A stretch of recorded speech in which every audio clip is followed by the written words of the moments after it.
Hi, this is Alex from PHP Academy, back with another video for the New Boston. Now in this video we're going to look at a more reliable way at getting a user's IP address.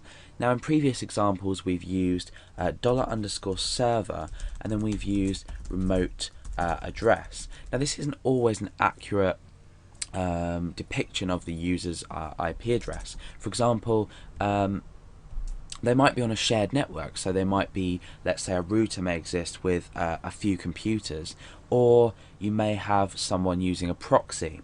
So what we're going to do in here is we're going to be creating a way to grab the user's IP address based on checking each three elements. The first element we're going to check is the actual IP address.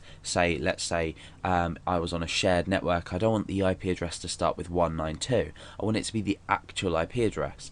What we're then going to do is check if the user is using a proxy, and then what we're going to do is check if the user we're going to do a final result and say, well, if not, we'll use this remote address here.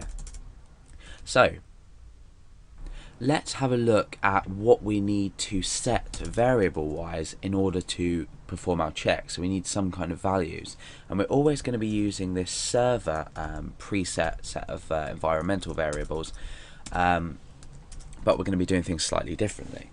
So the first one is going to be the HTTP client IP, and what this is this is checking the actual internet IP address rather than the individual computer. Like I said, if you were sat at a group of computers all connected to the same like router or hub, you'd be getting a sort of like a 192 dot something address perhaps. So HTTP client IP, we need the $_server, and in here we just do HTTP client IP. So that's the first one ticked off the list. The second one is HTTPX forwarded for. So this HTTPX forwarded for, and this is when we are checking if the user is using a proxy. So let's put HTTPX forwarded for. Okay, so the last one is the final decision, if you like. I mean, this is going to be the last option. So that we've already looked at this. So it's dollar. I'm not really going to talk about it. It's just remote address there. So we need to come up with an if statement to check each one, and we're going to use the exclamation mark, and then we're going to be using empty. So we're going to be saying not empty. So the first thing we're going to do is we're going to say if not empty HTTP client IP, then IP address equals HTTP client IP. Else if, so we're creating an if-else statement here, or else statement, and we're going to say else if HTTPX forwarded for, and we can say not empty, and we're going to enclose that in brackets as well. Then the IP address equals HTTPX forwarded for.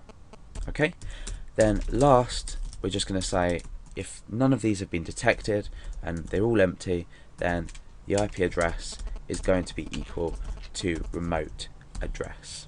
Okay, so that's a lot better way of looking at it. So because I'm running on a just my computer with my local server, I'm not going to be able to test this very well because these two are definitely going to be empty. I already know that they're going to be empty. So at the end of this we can echo out the IP address. You could even put this into a function if you've already looked at functions, and you could supply this data through the function and then return a value at the end of it. But for now I'm just demonstrating with an if else statement. So we're going to echo the IP address at the end of that. Up here we haven't defined IP address because I'm just going to leave it until it is set.